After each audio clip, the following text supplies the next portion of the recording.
movement. Her most notable recognitions were the selection by Nelson and Winnie Mandela to be their consulting shows on WCHB and WQBH radio stations in Detroit, Michigan from 1986 to 1999. She has conducted lectures for major corporations, secondary education institutes, colleges, medical organizations, and churches. She has received high praise for her dedication to sharing her vast knowledge of holistic healing techniques. She has been cited as one of the outstanding young women of America, named by the Detroit News as one of Detroit's leading physicians, honored by the Detroit Historical Museum, entitled Black Women in Michigan, 1785 to 1985. She was also selected by State Senator Jackie Vaughn in 1987 to represent Michigan physicians on the Task Committee for AIDS under the lead of Ms. Dionne Warwick, then the U.S. Ambassador of Health. And each one of us who have touched Dr. Jewel Pookrum can add much more to this, regardless of what I was able to obtain or not here. I'd like for Philadelphia to give the respect that is due one of our leaders who have walked through the valleys of the shadow and have feared no evil, for she is here to help us again today. God bless you. Dr. Jewel Pookrum, I welcome her, and we give her a standing ovation for coming in the midst of the lion's den. In the midst of the lion's den, she comes.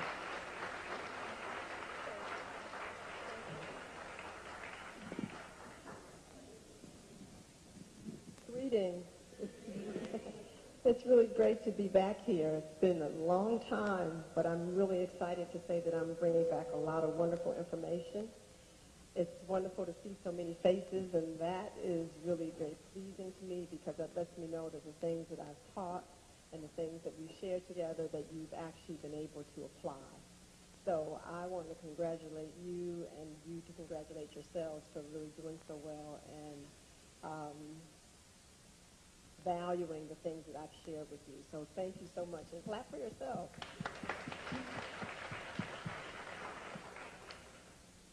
We're going to talk about something very, very important today. My associate, Dr. Mona, has brought you up to date about the importance of water, and we're moving into some very, very intense times. But I'm very excited about these times because I, as a surgeon, never believed that the human body was to age, to die, and that we had to permanently remove parts and really leave people afflicted and with significant deficits. My intent as a surgeon was always to first do no harm, and because I've been devoted to that oath, it has really propelled me to do tremendous exercises in thought and interpretation, and most of all research of the medical literature to really bring forth finally wonderful answers to know that you can actually be whole and healthy. I've been talking for years about immortality and regeneration, and still to many of you it may seem far-fetched, but I do want you to know that you have the capacity to be on this planet for a very, very long time.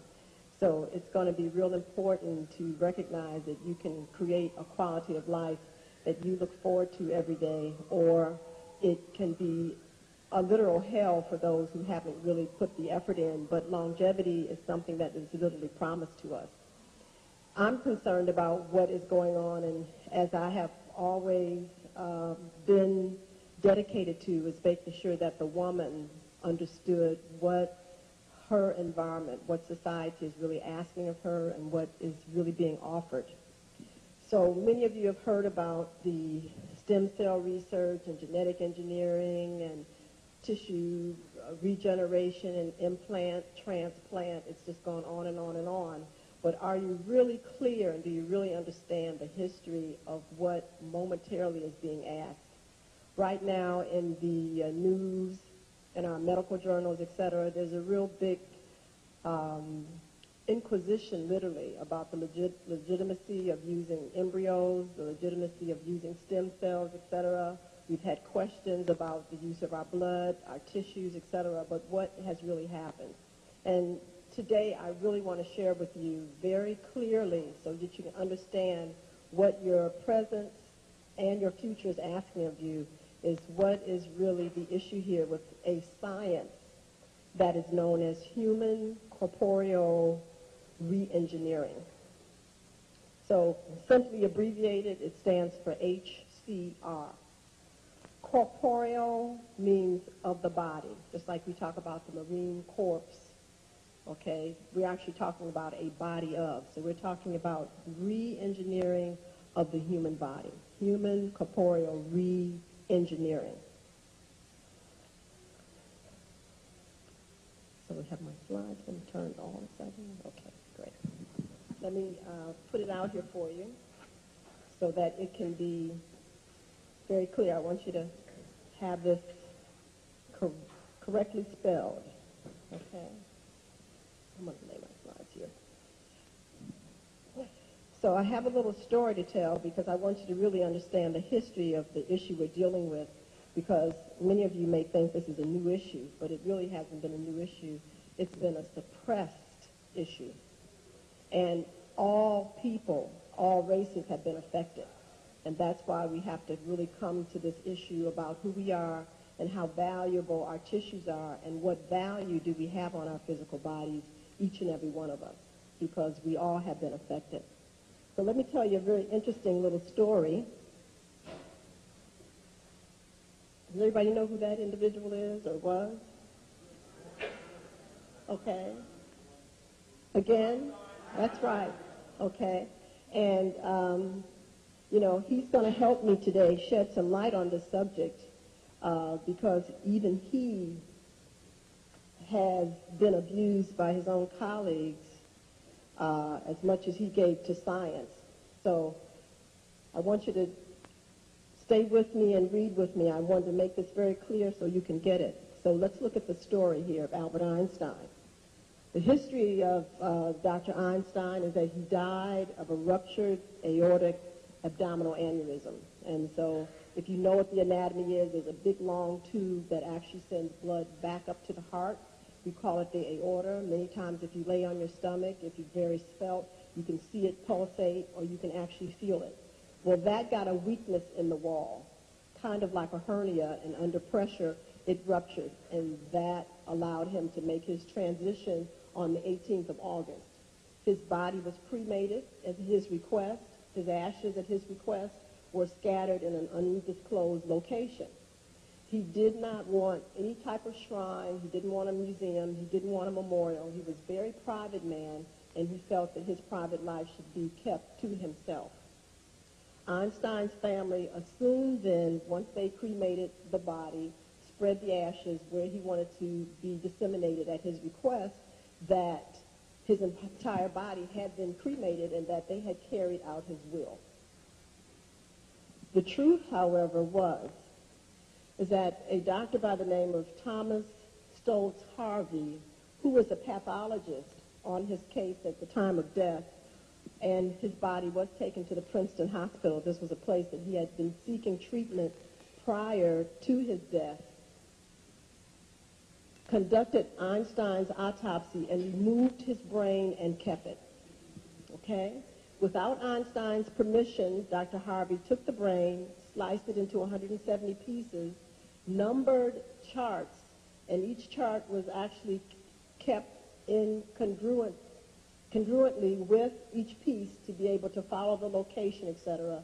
And each piece was prepared for microscopic evaluation and was actually examined under the microscope.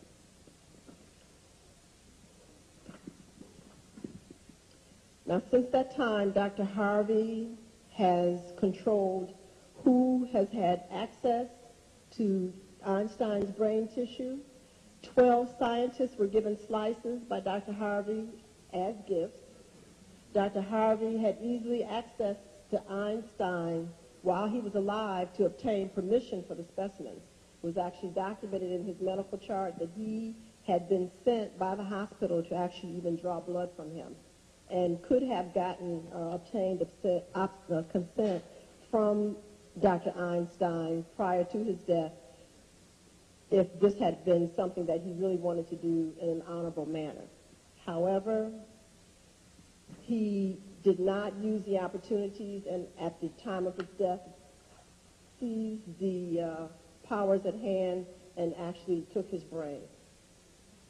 So the question here is why and how does Dr. Thomas Harvey or any other pathologist have a moral or legal claim to dominion over a patient's tissue?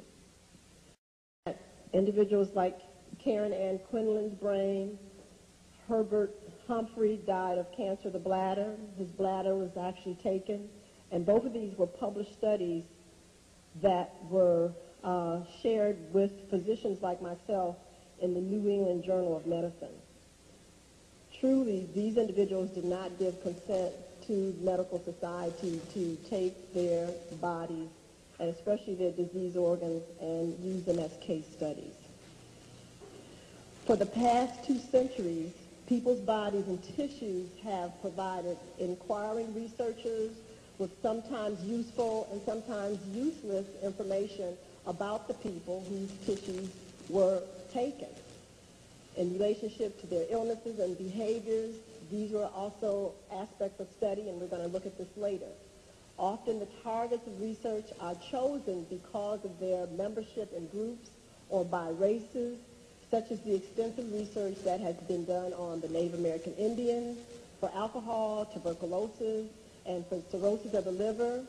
Africans and African Americans and Asians have been studied to elucidate racial differences and similarities, also Racobacteria. Now this is very important because now Dr. Bodis hit upon this, and I want to bring that subject full circle.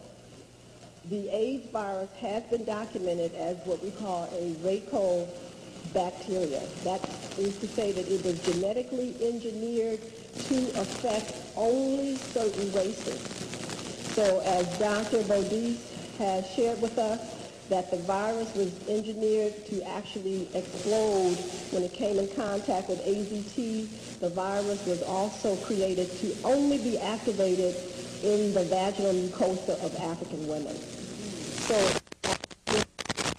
to the lactobacillus virus, and they discovered that in different races, the lactobacillus virus in the vagina either moves or doesn't. If we call it either motile or it's actually stationary.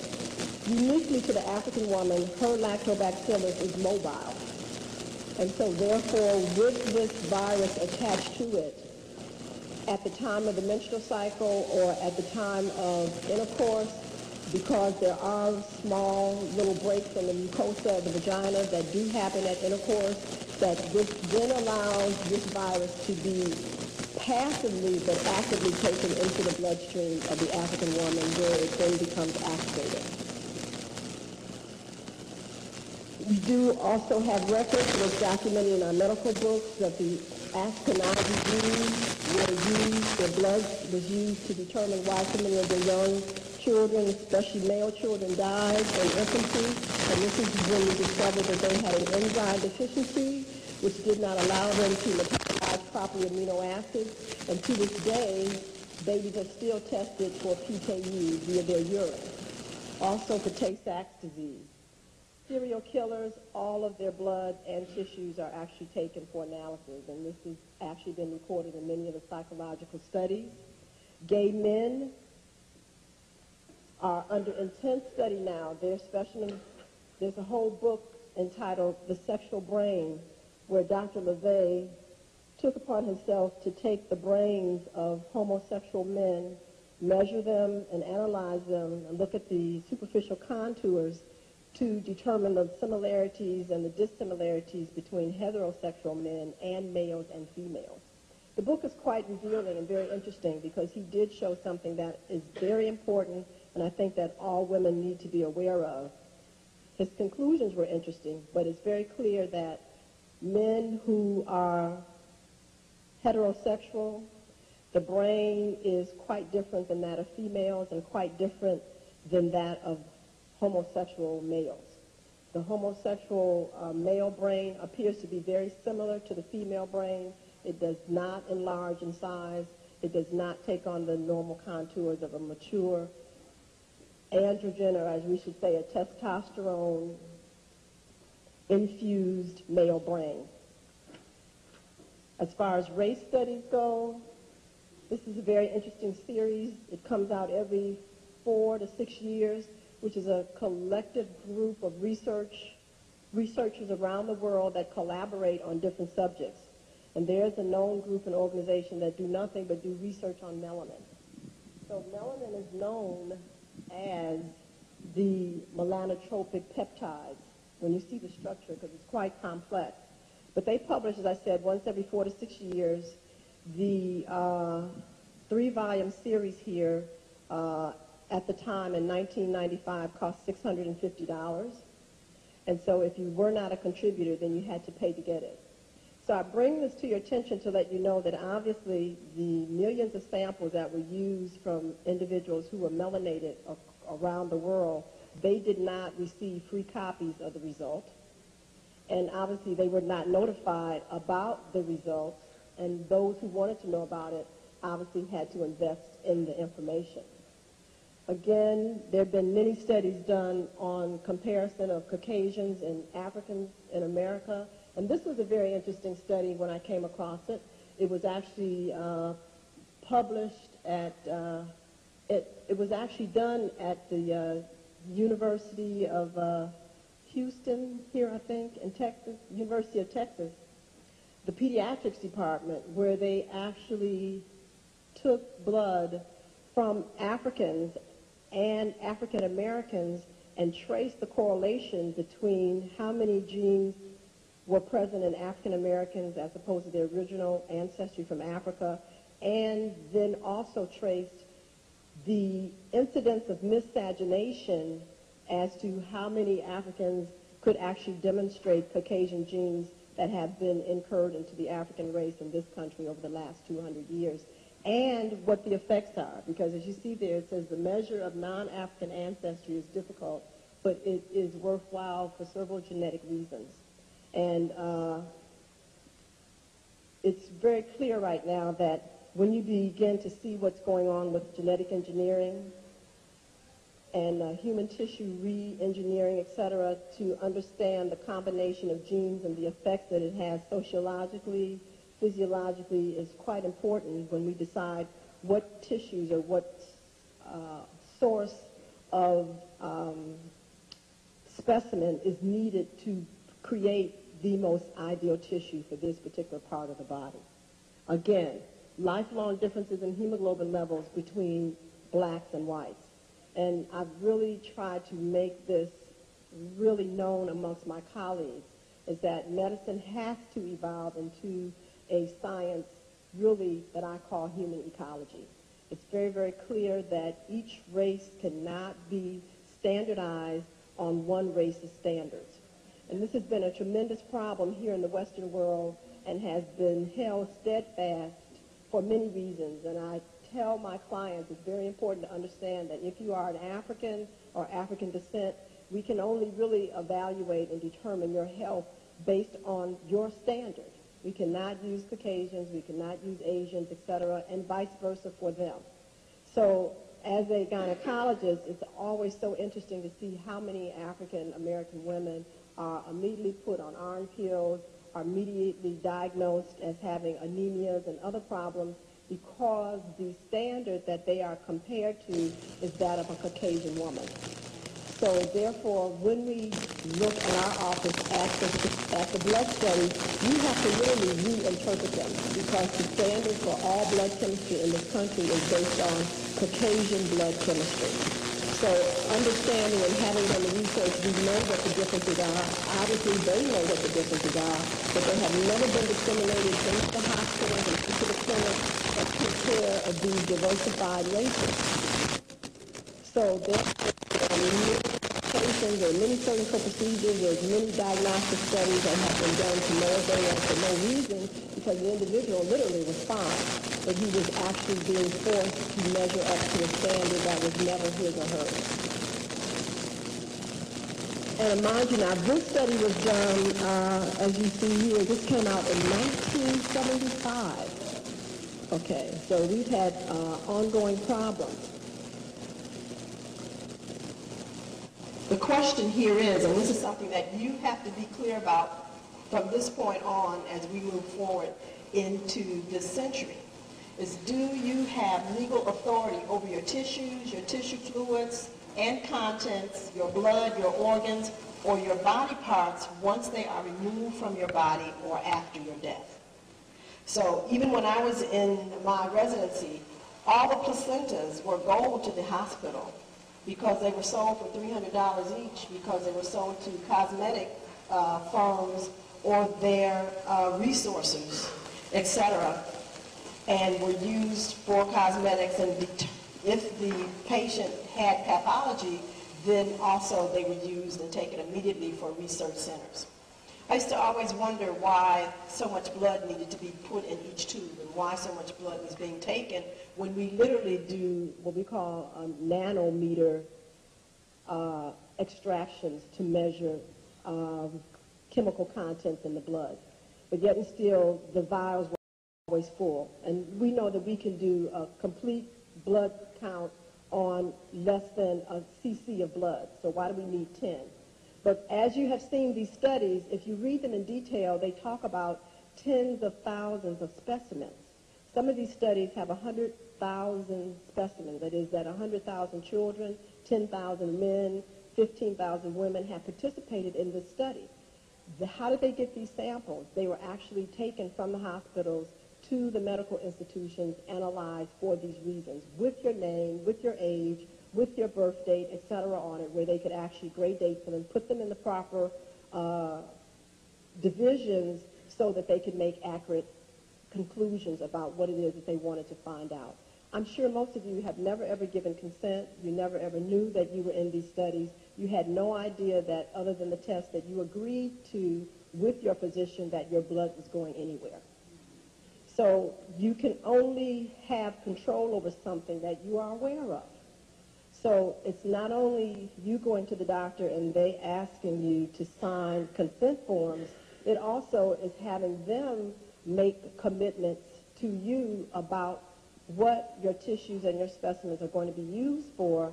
And as far as I'm concerned, I feel that they should also sign that, and it should be recorded in the chart. But you'll see why as we go further. Now, this is very interesting, and I want to bring this to your attention, because you're going to have to decide if you want to still use an institution to heal yourself with, because you still are lacking information about understanding how divine and how awesome your own tissues are. This came out in 1999, and this came out of Scientific America. They did a whole series on the bionic future. And so this was actually preempting all of the different markets that were going to be available for us in the new millennium as to how we could actually re-engineer our own bodies. This is very interesting here, and I really wanted you to have the whole pages. This is a theoretical question. Is it theoretically possible to engineer organs such as livers, kidneys, breast, and intestines? And it's very interesting because the answer is yes, it is. What they have found out is that once they decide what tissue they want to use as the inoculum or the source to actually grow the organ, because we have to have seed tissue, there's some things that they had to become aware of. Here I'm showing you where they talked about something known as specific molecules that were needed to either inhibit or to enhance tissue growth. And also, too, this process is known as angiogenesis. Angio means arterial or vascular. And anytime they grow tissue, they have to always make sure that it has a way of feeding itself, so they have to be able to stimulate arteries and veins. So with these new substances that have now been discovered where they can actually create on demand a circulatory system in any cell culture, okay? They can control how much these cells reproduce and bring about a cessation of their reproduction. They were in business to know that they could now grow new organs. So it's very interesting here. Let's just read this very quickly. It says an exciting new strategy is poised to revolutionize the treatment of patients who need new vital structures. The creation of man-made tissues or organs is known as neo, which is new organs, okay? Neo organs. In one scenario, a tissue engineer injects or places a given molecule, such as growth factor, into a wound or an organ that requires regeneration.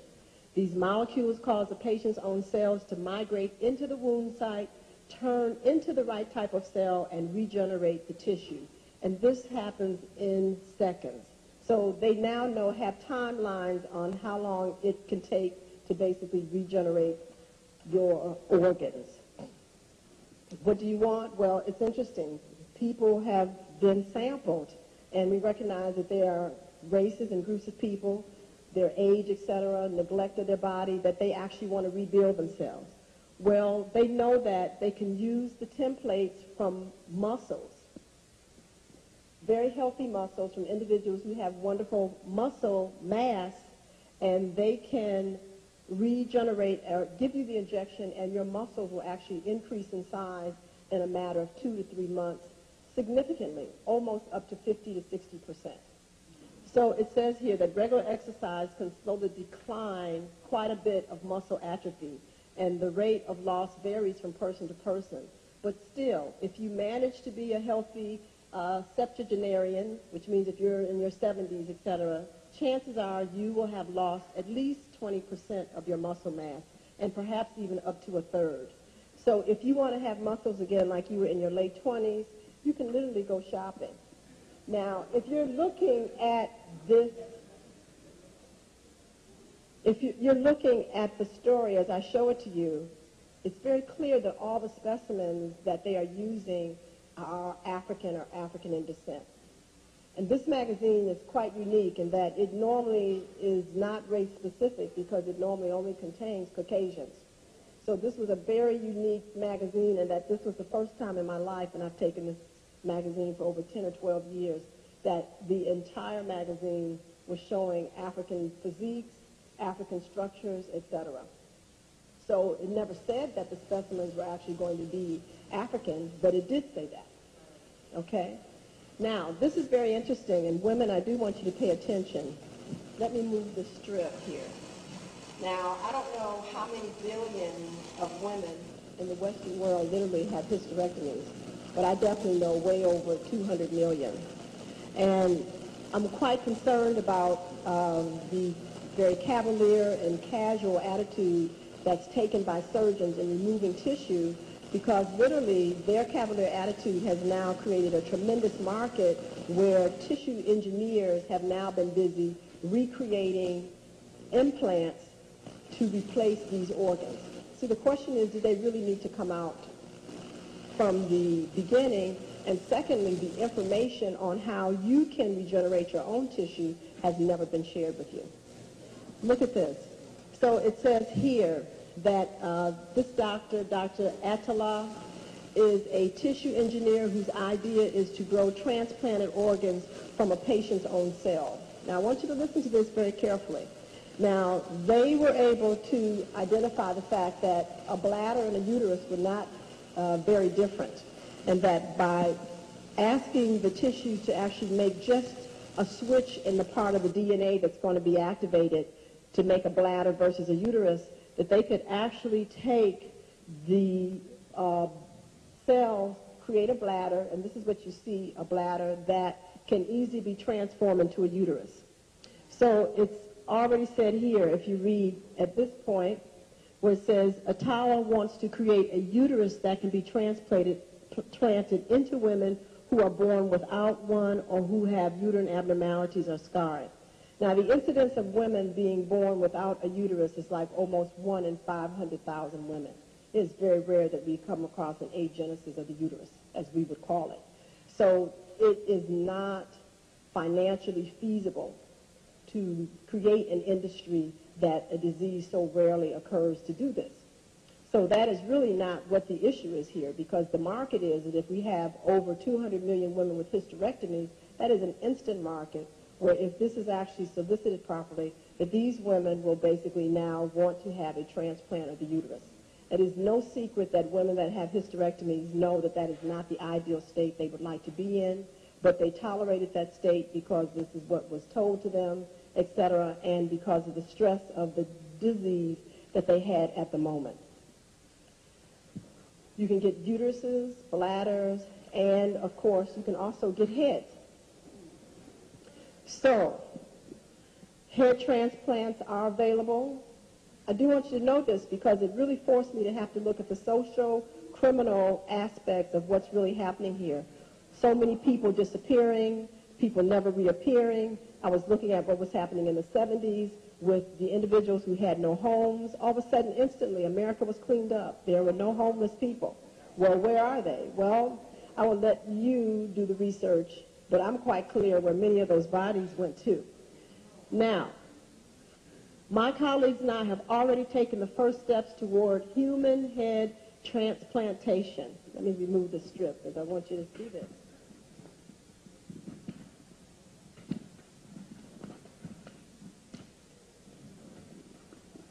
Okay. My colleagues and I have already taken the first steps toward human head transplantation. We have developed pumps and devices to lower to 10 degrees Celsius or 50 degrees Fahrenheit the blood circulation to the head that is being prepared for transplantation. Such cooling slows metabolism in the brain so that its blood supply can be cut off for up to an hour during surgery. The greatest hurdle remaining is how to prevent the body from rejecting the new head and vice versa.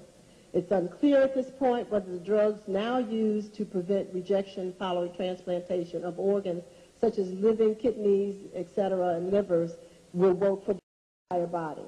But the article goes on to talk about the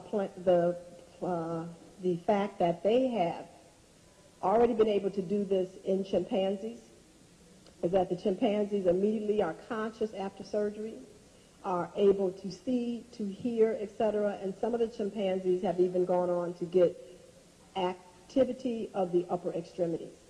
So the question here is that the transplant does work, but they have not been able to elicit mobility from the navel downward where they can actually get up and walk again.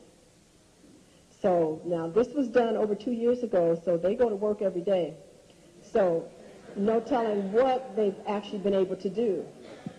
Now, you know, this was something that I have been talking about for decades, that all tissue, not some tissue, not just the liver, not just your skin, not just your hair and nails, but all tissue can regenerate. All tissue, and I will say it again, all tissue can spontaneously regenerate itself. All tissue can spontaneously regenerate itself. So people were under the impression that, oh, I've had a stroke, I've had a head trauma injury, etc., that there's nothing that can be done because nerve tissue does not regenerate. It is not true. So here we have a study where they now have been able to state that new nerve cells do grow from adult human brains. Okay? We do know that there are now actually herbal formulas and drugs now that can be given to massive stroke victims. And instantly, these individuals can have full recovery from the stroke within 3 months. They even found that aspirin helps to decrease the amount of irritation in the brain and stimulate new neuronal growth. We're finding out, for example, as Dr. Mona has said, that even red wine helps to keep the plasticity of the brain, etc., and to ensure that the brain can continuously, just like the roots of a tree, sprout new nerve endings to continue to grow and expand. So I do want to bring it to your attention at this time that when they did look at Einstein's brain, they were very impressed with the fact that he had far more numerous nerve cells composing his brain than most people. Okay? But this is something that was unique to him, but does not have to be unique to him. This is something that each and every one of you can create when you understand how the body works. Now, talking about regeneration, this is a little salamander, and they are actually showing that they cut the whole foot and arm off, or the leg off of the salamander, how it makes a little bud, and then over time totally regenerates itself. Well, this is the same thing that humans can do. And believe it or not, I'll show you later that humans are doing. But let's look at the next level of what is the problem, because tissue regeneration requires activation of the memory bank or the code to do so, known as the DNA. Now, this is very interesting, isn't it? Now, this was an advertisement in a magazine, and it says here, the gold rush. The bottom line is sure genomics holds out the promise of healthier lives, which means that they're going to be doing tremendous research on the genes, because this article says that we want to ensure that you can be healthier. We can find out where the gene is. It causes cancer, arthritis, all these things, etc. And we're going to be busy doing this. Again, this was in another scientific magazine that normally is monoracial in its presentation, except under these circumstances. So let's look at what science really sees us as. So this is wonderful property. I love all these colors. But it actually is a collage that tells a story, because what it's actually saying is that here we have a state of consciousness, we have the egg of life, we have the sperm of vitality that comes together, and we finally get a being in this dimension. So this is actually a fertilized an ovum here that is in a petri dish that has already been fertilized by the sperm.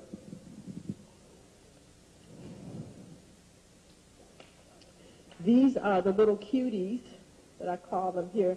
They remind me of little shoestrings. I always think of my shoestrings when I was a little girl when I look at chromosomes, you know, because they look like your shoes are tied. But these are your shoestrings. They do vary in different races. Every race does not have the same number of chromosomes. That's very important to understand, which is why there are also criteria and determinations of race based on chromosome content and number. Okay?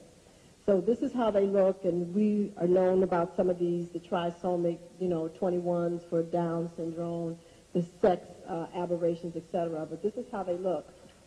And when we break them down into their chemical structure, they look like this. So this baby is actually sitting in his own analyzed, activated, and transcribed DNA. And so basically the nucleotide bases, etc., have been given a name, and the initials have been used, and this is the codon, we call it, that is used to determine each and everyone's genes. So the A is for adenine, G is for guanine, T is for thymine, C is for cytosine. And there's a very profound movie that came out, and if you haven't seen it, I hope you take the time to do so. It's entitled Gattaca.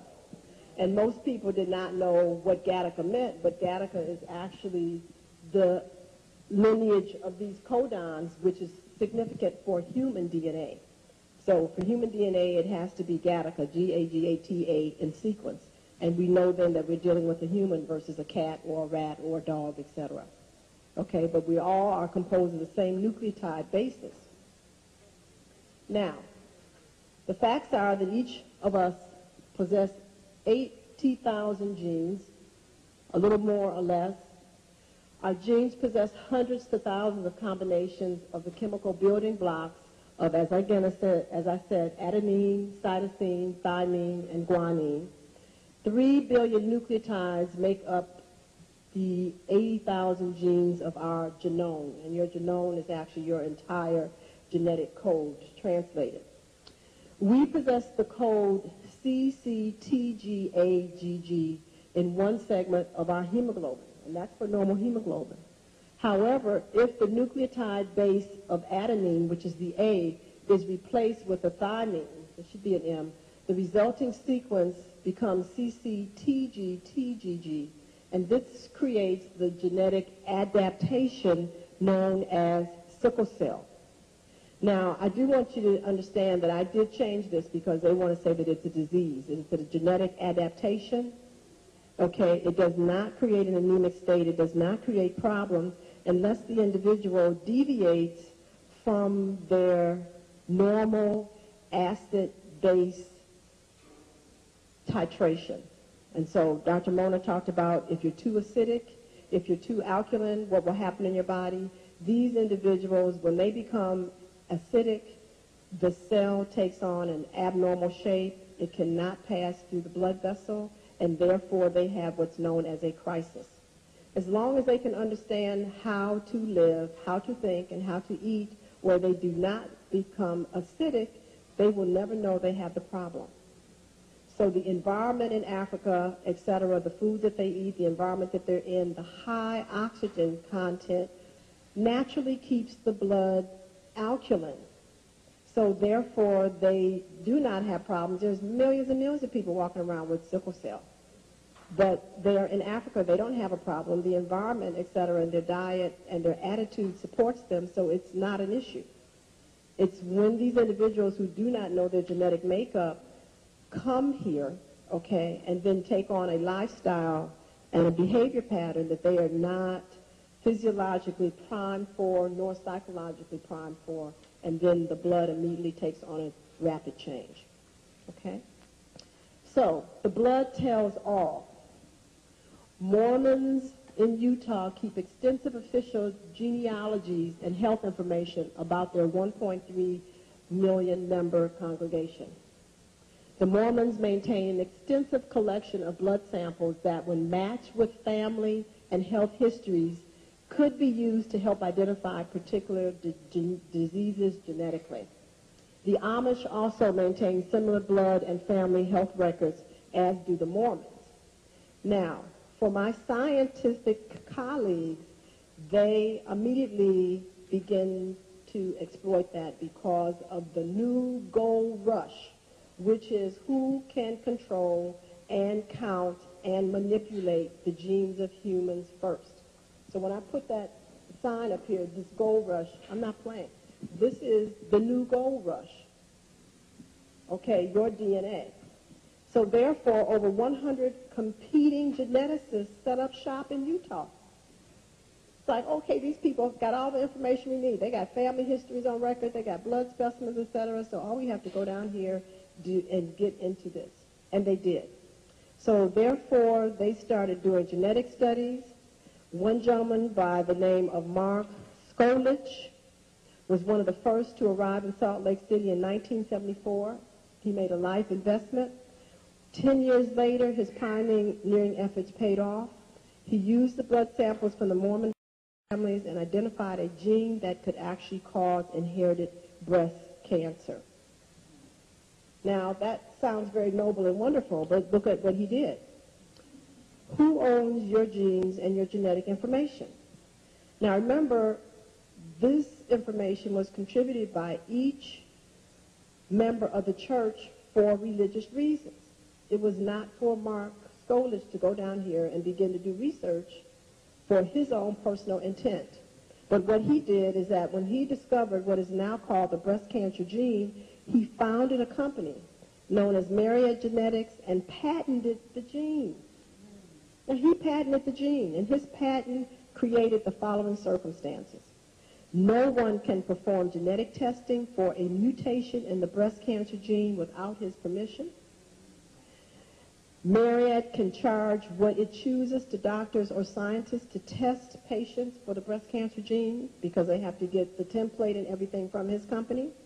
No one can develop or employ a gene therapy for breast cancer without his company's permission.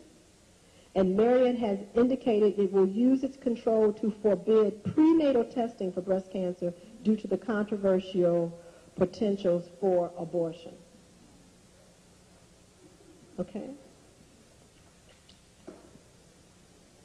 So I want to remind you that you do have control over any circumstance in your life, but you have to be aware of what has gone on before you and what you tentatively are looking at.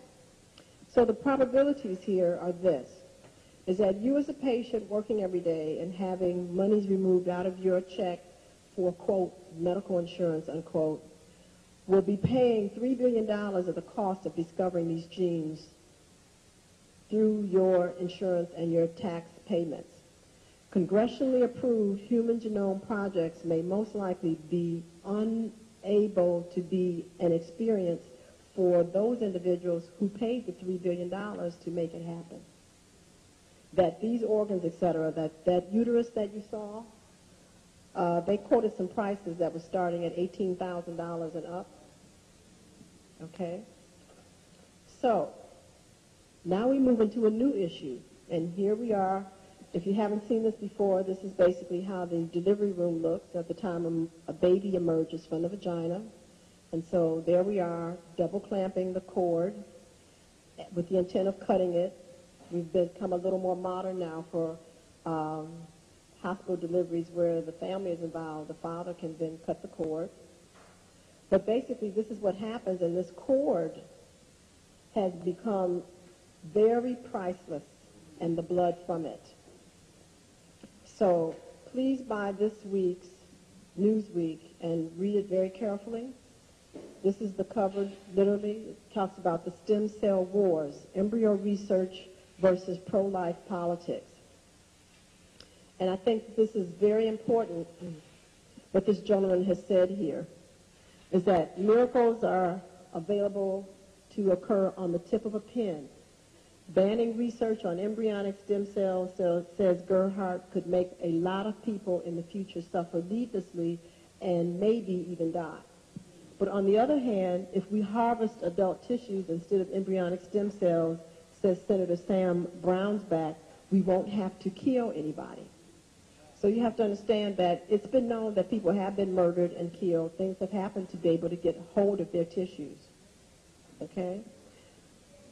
So, what is the value of this clump of cells? Another human or new hope for the disease and the dying. Now, what is this that you're really looking at? Now, there's another hoax that's being played here on the consciousness of the world. And people are being misled to basically think that stem cells are a specialized cell, which they are, that are only in certain parts of the body. But I will say to you again that the body is so devoted to regenerating itself till every cell in the body literally is a stem cell. Okay? Now you have to understand that if I want to make you pay for something and I want you to come to me to get it, I'm not going to tell you that little secret. The most potent stem cell that you have in your body is literally your blood. And that's been known. That research was done in the early 70s. So there's been little things that have been trickling out in the newspapers. For example, they did a little study and they named these individuals Frick and Frock. And they demonstrated, for example, that it may not be in your best interest to be so svelte and so thin, because they found that the individuals who were very svelte and thin could not regenerate tissues because they did not have what they discovered were stem cells in the form of fat cells to begin the regenerative process. And that they discovered that the individual who literally kind of had a pantry that had fat cells, that those fat cells would de-differentiate themselves back into the original red blood cells and begin to regenerate tissue in damaged areas. So we know that fat cells are also stem cells. Red blood cells are also stem cells. And I'm going to show you later how all tissue comes from the red blood cell, which the red blood cell is actually the mother stem cell. We do have libraries in the body, which is the stem cell. This is the multipotential cell that actually holds all of the genetic information without being impressed from past events. Now, that's very important what I said, is that this is tissue that has not been impressed with the history of your past events. That is what these little clusters are stored in the body, that they are only telling you are the stem cell. Every cell is potentially a stem cell, but this is the cell that has not been impressed with your past, these clusters.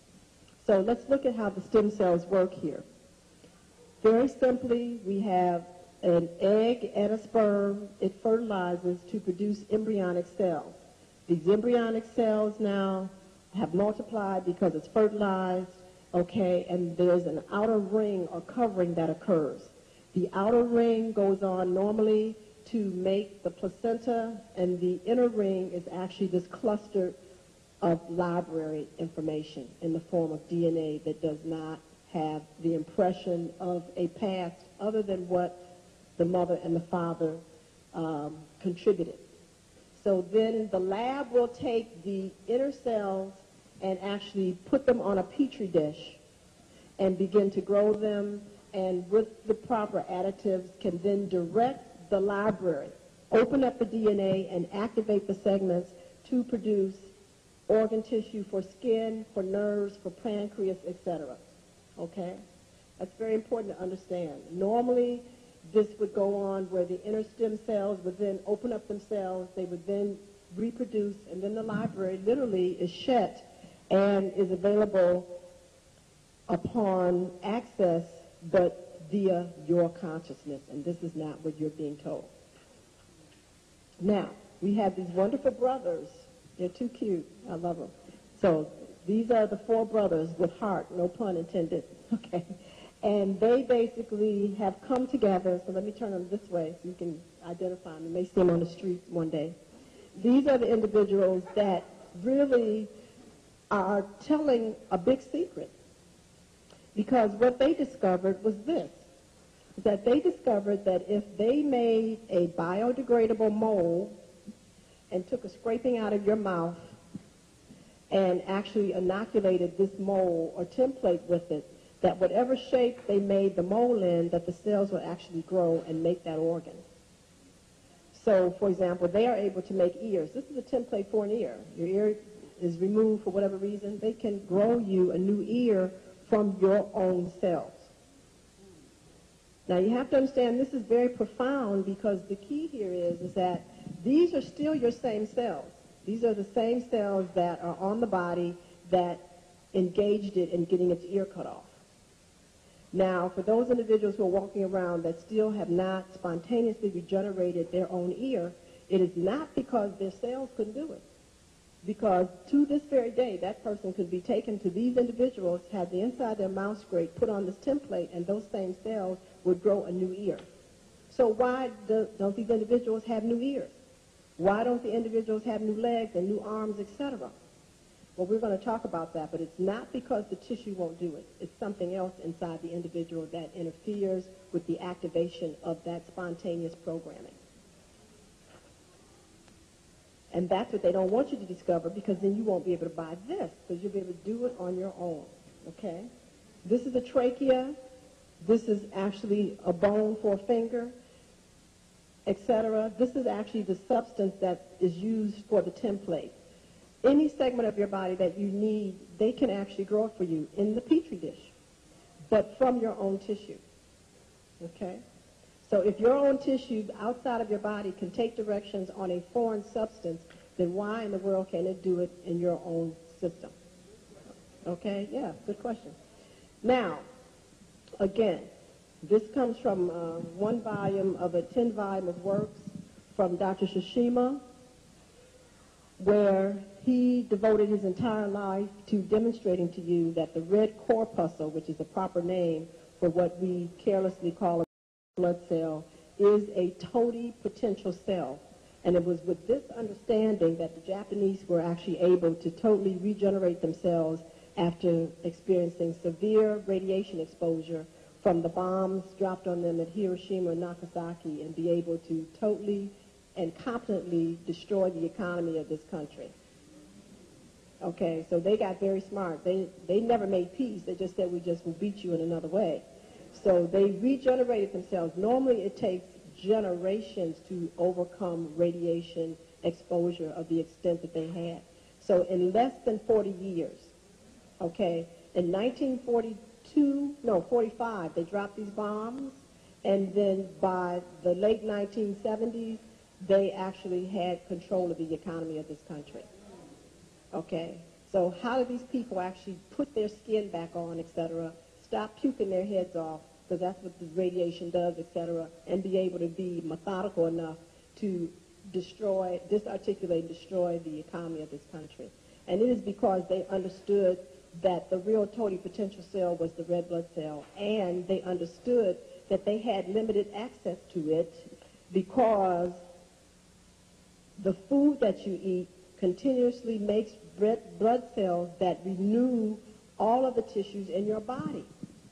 So as we continuously talk about colon health, the type of water that you're drinking, it's necessary for you to be able to have control over those properties because you are given 3 sources of tissue to regenerate yourself in one lifetime. From the maternal blood, from the placenta, from the yolk sac, and we've seen that. This is what we're talking about here, what they are calling initial stem cells. And guess what? An ongoing source of making these erythroblasts that then move into erythrocytes is from the digestion of food substances in your intestines. So I'm very concerned at this time where individuals are thinking that it's actually glamorous to have different flavors of Tums and Malanta in their person on the shelf, because these individuals are literally destroying the only source that they have after conception and after birth to be able to have unlimited capacity to renew their tissues and live indefinitely. With a destroyed digestive tract, your days are limited because then you will have to then go into the market and begin to buy organs because you will not have the original source of blood cells that are healthy and adequate enough to be able to make yours. So do you see this? The same blood cell that creates cancer and other diseases, the same blood cell that renews all of your other organs. But what makes this totipotential cell, known as the erythrocyte, turn into cancer, turn into tumors, turn into arthritis, turn into all these different things? And there are a couple of factors. Environmental factors, the solvent, the what I call universal solvent known as water, and we'll talk about the third one. I do tell you it's very important that you have to have a consciousness and an attitude of personal rulership when you go into the hospital institutions because they are seeing you as money.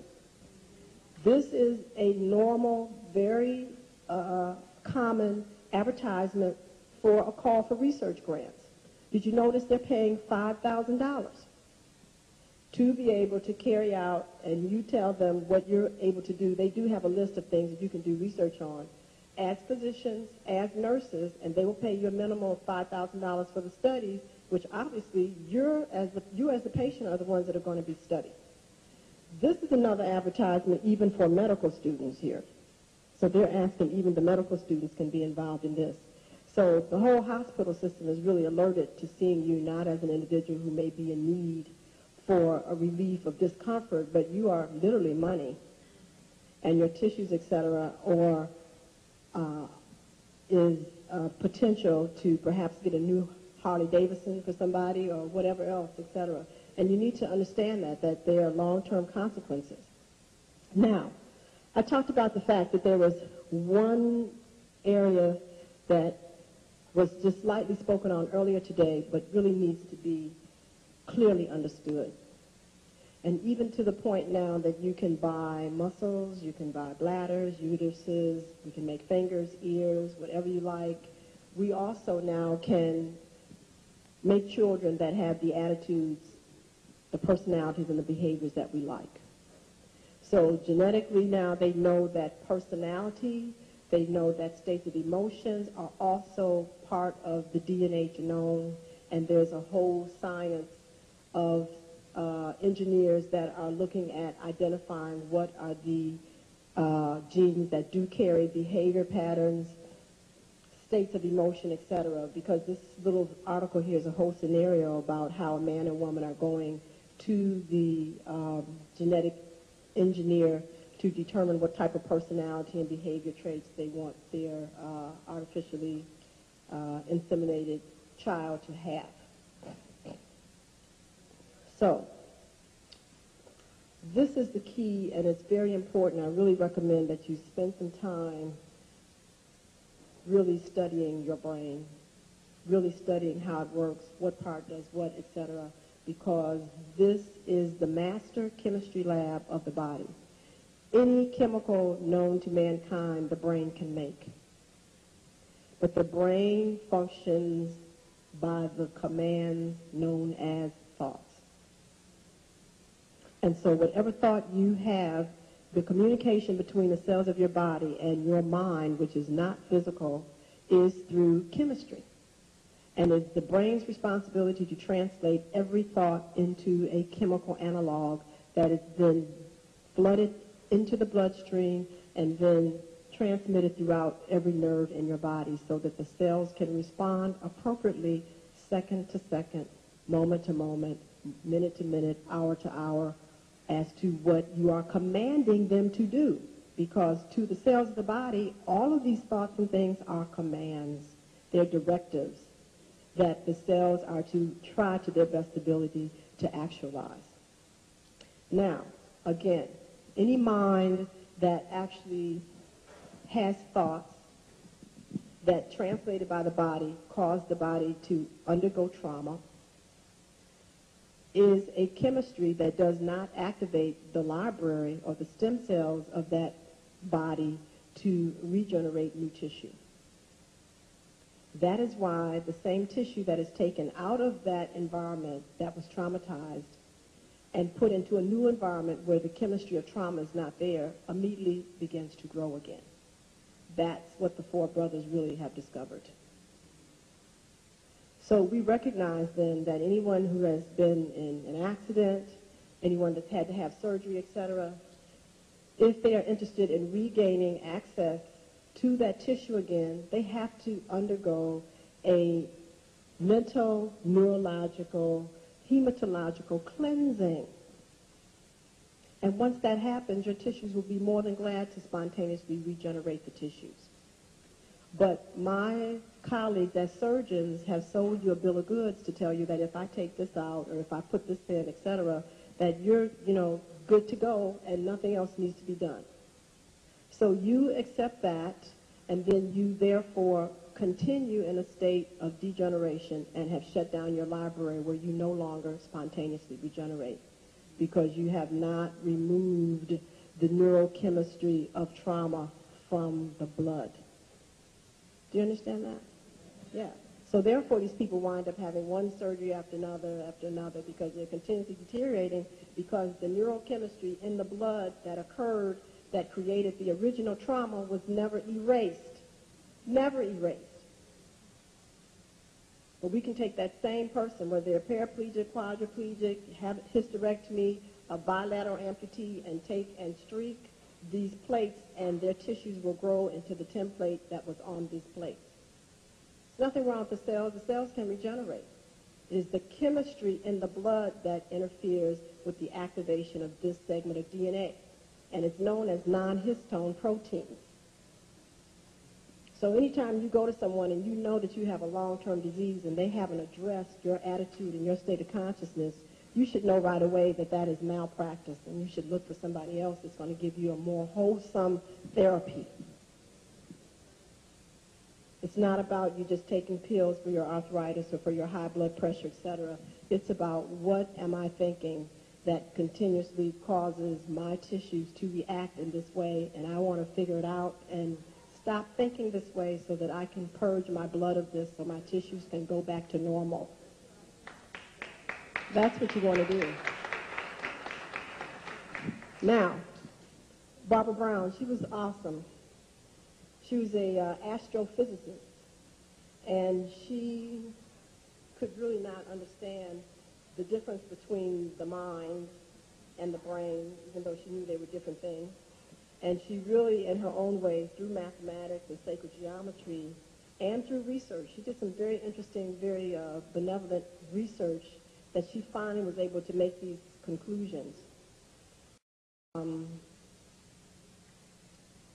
I will tell you the name of this book in a moment. It was taken off the market. It's out of print. It's very difficult to get a hold of it. A lot of this stuff, as I said, they take it out of print right away, etc. That's why you have to make time every day to study and to pay attention. Whatever you like, if you like the finger, then you learn everything about the finger, because the finger will lead you to the rest of the body. Why? Because it's attached to it. So just studying the finger, eventually you'll get the rest of everything else. But choose one thing. If it's the hair, the eyelash, it will take you into the rest of the body. But you've got to pick a point and begin to really start knowing yourself. The Supermind, that's the name of this book, okay? And it was a very difficult book to get a hold of. I think I had to pay almost $80 to get one, okay, because you have to go to these book researchers that find lost and out-of-print books. But this is what she concluded, and all these things, in my experience, are true. This was published in 1979. Yeah. Human beings have an innate biological awareness of their physical state down to the level of the single cell. Human beings can control the direction and flow of the nerve impulses throughout the body. Oh, yes, you can. The mind controls the physical activity of the brain. Okay, the brain doesn't control you. It's the mind that controls the brain, and you got to be clear about that. The brain will do what you tell it. Okay? Diseases originate in intellectual processes. Where do they originate from? They don't originate from outside of you. They originate where? In your mind, in intellectual processes. Stress has its effect on health because the rational mind confronts situations, especially social situations, with which it has decided it cannot cope. Okay? I say that if you tell yourself that you can cope with anything, guess what? You will. Okay? So when you say you can't, well, then the body then has to say, okay, we can't go any further because we are told we can't. The potential is there. You can do anything, but if you say you can't, then the cells have to obey. Okay? Human beings have evolved new sophisticated senses. One is an unconscious sense of order in which we anticipate the sequence of natural events and move from chaos toward unity. Will, your willfulness, your will is an independent function of your mind. Human beings have evolved elaborate mechanisms to ensure survival in an evolving psychological as well as physical environment. And the highest order intellectual capacities, elegant and sophisticated, reside in what we call the unconscious, and may always reside there because they are unrecognized by the mother. Now, on the board it says society, but I say the mother. Because if the mother is in tune with her subconscious mind, then she automatically brings forth literally a god or goddess in the children, because they come with all of their DNA activated. So when she's willing to go there, that's what happens. Oh, I'm just moving my stuff over here. Okay, you got to see this. Okay. Now, let's understand about the mind. Very simple, okay? You inherit states of consciousness, no question about it, okay? Anything that your mother and father thought about continuously or believed, it is a chemical reality in the blood. It is then stored in your library known as your DNA. So you're automatically born thinking and being aware of those same predilections, okay? It's no problem because, again, if the parents are thinking thoughts that are not constructive or do not support where you want to go and what you want to do, you have two parameters that you can always change your inherited mindset. That is by having control over your home environment and education and experience. Okay, that will change, reinforce any mindset you want. Okay? And we have numerous examples of wonderful people that came from backgrounds that, you know, would seem almost impossible that they could be able to do the things that they did. But they navigated these two parameters and were able to have it like they wanted. It had nothing to do with what social science says and what the welfare determines is going to be. They navigated these two parameters. You can't change the base initially, but you can definitely transform it later. And that is how the will is supposed to be used. Okay? So, education and experience and home environment. Now, I just got back from Asia to move closer into my dream of creating environments that are truly preventative. That is, that you cannot, in these environments that will be structured for you, get ill. And we recognize that by doing that and aligning environments, et cetera, with the energies that not only are predominant in your body, but in the environment that you're living in, that you can live, you can create a room, you can create a house that will reinforce your goals and your success. And that science is known as feng shui. Okay, and it was amazing that when I went to the Orient, the secrets that I was told as to how these individuals, that's the second parameter as to how the Japanese were able to come over here and do what they did in 40 years. It's also a second parameter as to how they were able to transform their bodies in such a short period of time, because they knew how to manipulate the home environment, and they knew what they needed to do wherever they go to set themselves up to have dominance over the energy in the space. Okay? This is an ancient art that all women used to know. That's why I'm very clear that a woman never had to learn how to read or write, because if she could read and write with nature, what else she'd need to know? What else does she need to know? That is the ultimate language that the scientists are still fumbling around with. But that was where we were always extremely competent, and we forsake that for a distorted geometry known as a language. Okay? So it's still the case where we see these individuals who are not, quote, learned, per se, in a language that we can read, but except can do magic in their own environment. Okay, because they actually can read nature. They can read this environment. Oh, so I do want you to know this, that also, too, your future is encoded in your DNA. So don't just think your genes just have information from the past. They also have encoded within them your future, okay? And they will naturally unfold if they are given the environment that does not bias them. Death and aging is not part of the library. These are abrupt, literally, what can I say, a good descriptive word. Well, it's even beyond an interruption. Okay, I mean, this is a temporary, well, literally that's what it is. It is a major temporary setback in your evolution. Okay, that's what that is, okay? Because the genes are always propelled for higher and higher and higher evolution. And this is one of the things that's really important, because I want you to hear me, is that even the stuff that's sprayed in the sky, the pollutions in the water, etc., why do we want to keep the sky cleaned up? Why do we want to keep the water available to us? Because we want to buy the time to adapt to the changes that are occurring on the planet. See, there's no changes that are occurring on the planet that you can't adapt to. You just got to give yourself the time to make the adaptation. So if you take bacteria, for example, I mean, if you take and, flood them with a huge amount of antibiotics, yeah, there's going to be a certain number that's going to die because they didn't have the time to adapt. There's going to be a number that's going to be very weak, et cetera, and literally impotent momentarily, but they adapted fast enough to live.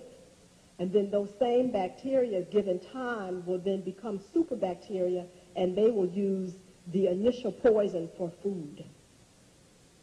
Okay, and we're seeing that over and over again. So there's really no environment that you cannot master. You just have to put yourself in a state of wholesomeness that buys you the time to adapt. And now going back to our storyteller who's shining the light here, Einstein, the time is relative. And especially for humans, because if we say that we can adapt instantly, we will. If we say it takes us 10 years, then it will. If we say that we can't ever adapt, then we won't. So you have to remember that the relativeness of how you think is very important as to how fast or how slow you can make the transformations that you want.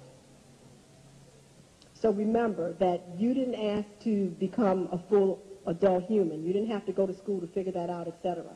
From the time that you were conceived, you actually transformed into a fetus, and then into an infant, then to a child, then into an adolescent, into an adult. and you didn't have to partake in any of that. That was a given, right?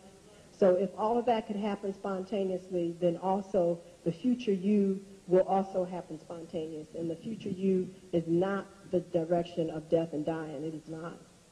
Now, again, when we are indoctrinated with values and belief systems, which are chemicals, they will turn the genes off or they will turn the genes on. And a good example of turning the genes on, for example, there's a gentleman who I know who came from a very, very depraved background. His mother, his father, he never knew his father. His mother had serious problems, and her lifestyle took her out of here by the time she was 35 years old. And he was literally left to raise himself. Now, in the environment that he was in, which was very, very minuscule as far as supporting an intellectual development, etc., he turned his own genes on and said that I am going to have my own publication company, I'm going to be a profound musician, etc., and literally taught himself. Okay? So his will he used, again, to turn on the genes for what we all have, brilliance, capacity to learn, etc., irregardless of what was going on around him. Taking on belief systems about activities that you don't want to experience obviously will shut your genes off. And this is the conversations that I have with my patients who are critically ill. You know, you're coming to me to tell me that you want to live, well, then that's fine. And we can help you do that, but that's really a stage-by-stage progress. Because the key here is that we want you to not just live and survive through this disease. We want you to be victorious in your life. And being victorious in your life means that you are not willing to accept that you can't have it for as long as you want and under the circumstances that you dictate. Which means then that you have to give up popular belief systems and popular experiences that other people expose themselves to. I definitely ask my patients if they can tell me why they have a need to believe in death and dying. I mean, I really want them to define it for me, because if each one of us are experiencing what we're experiencing, if these things that I'm telling you today are true, then we have to recognize that these are experiences that happen at our will. We are discovering that these are literally imprints that reside in where, as Barbara Brown has said, in the subconscious mind, which means that if we want to overcome such a popular experience, we've got to be willing to go into the deeper areas of ourselves that usually is not entertained and literally remove that value. Because it is a chemical reality, it's constantly being released into the bloodstream continuously. Do you understand that? And there are little steps, just like you learn how to build a building, like you learn how to be able to read and write so that you can author a great manuscript, etc. There are stages that you go through, but your willingness to walk through those, to have your vision, you can have it. So I'm very clear here that, you know, to do what I need to do, I will be here for 200 years. I don't see the need to stay any longer. But for 200 years, I'll be here basically like I am, because everything I have right now, I need to have it to get done what I have to do. And you can will this for yourself. I mean, you have to understand that what I'm saying to you is no more ridiculous probably than what Henry Ford thought about when he decided to make Model T, and the Wright brothers to fly. Okay, but they did not allow the fact that even though everybody else had horses or everybody else basically had buggies, to interfere with what it is that they saw for themselves. And you have to understand what I'm telling you here. If these individuals had not been devoted to the vision and understanding the truth about how life really works, you would not be able to go out in that parking lot today and get home in 10, 15 minutes or an hour or so. You would not, like myself, be able to get on a plane tomorrow night and fly 1,900 miles. Do you understand that? So you have to ask yourself, when someone approaches you and looking at your vested interest in an experience that you say you don't want to have, why don't you look? Okay? You know, I would really ask you to do that. It's very important. Now, interesting about our sensations in our body, because the body is created to have sensations. These are an acknowledgement of the cell's capacity to respond to the thoughts that you have inferred upon them, okay, or impressed upon them is a better word. And when they get it, they will send you a sensation. Now, emotions, however, are self-created, and they are quite different than sensations. And we are noticing that when individuals take upon themselves to create states of emotion, they do very interesting things to the DNA. DNA doesn't do well under most emotions, okay? So this is a very interesting study that just came out. This is a really profound study where they're talking about now the nature of emotions. And they started looking at more primitive animals and then actually looking at the responses to known environmental experiences, and then looking at what thought to a sensation will do. And for example, they said here, the stimulus event, for example, if there's a threat, the brain recognizes that it's danger, the feeling is a fear, the overt behavior is to escape, and the effect is to be safe, okay? But now, all of the feeling states here really are what we call labels for an emotion, okay? Because normally in most animals, they don't have these states of what we call emotions. They immediately go from the cognition to the overt behavior and then accept the effect and then go back into their normal state. That's why they don't carry grudges. This is why they basically don't continue to wage war, etc., because they don't hold on to these emotions that are tagged to, these thoughts that are tagged to a sensation. It's very important to get that. So it's very interesting that this little cone here really looks like our chakras, or these points that Dr. Harrison talked about on the body. And for those people who have allowed that part of their brain to see, they actually look like this, like a flower petal that really is actually moving and spinning. And we do know that this 8-petal phenomena is actually known as the universal flower, and there's a whole science around that.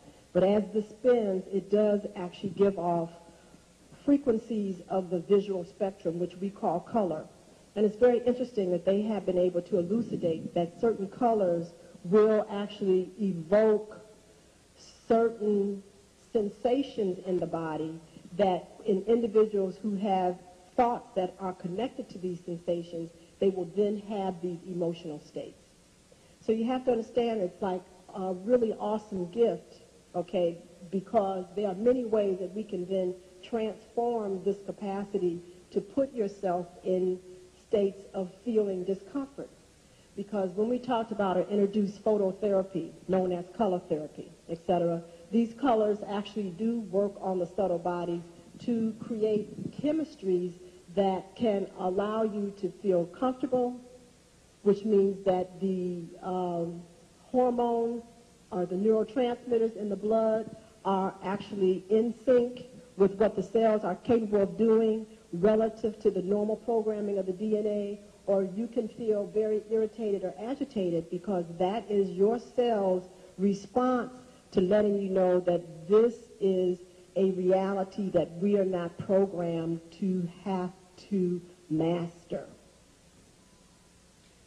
Isn't that interesting? Okay, that's why the previous charts that I showed you, if it's something that's really dangerous for you, the natural response is to withdraw. But when you start putting on conclusions about these things, etc., then the cells will continuously give you this discomfort to let you know that this is something that we are not to master. So stress, very clearly, is a perception that an individual decides to have about an experience. Stress is a perception that an individual decides to have about an experience. Okay, you have to understand that people like, what's Evel Knievel, you know, he gets geeked up when he's getting ready to jump the Grand Canyon. Okay, that is really stimulating and fascinating him. It's not fearful, you know, and because of that, that really propels his cells to make an energy vortex project out before him that gets him to the other side. Do you understand what I'm saying? He literally changes space and the electromagnetic field to create a vortex that allows him to get to the other side when we can't at all calculate how the motorbike could do that. Okay, because he transformed little space to make a bridge for him because of the sensations in his body. Obviously, the person who is fearful, they actually repel space and they literally collapse between the bricks. They drop to their death. And I really think that you need to really understand and see this phenomena played out very accurately for you in the Matrix. Okay, I think it's really, you have to understand what's really happening here. So therefore, as we are growing and evolving, because you have to understand that who you think you are today is not your final destiny. And your DNA is constantly unfolding to have you evolve, etc., to become this master being that you've been created to be. As you move and walk into experiences that for the moment may seem new, etc., you don't understand, and you decided it's stressful, then I just want to make a little recommendation for you so you can get over that and get control of your mind again and get in the right mind so that you can move forward. And that is the little 3 R's, okay? That first of all, you want to remove the stressor, okay, whatever it is, okay? You want to then basically reduce the stress,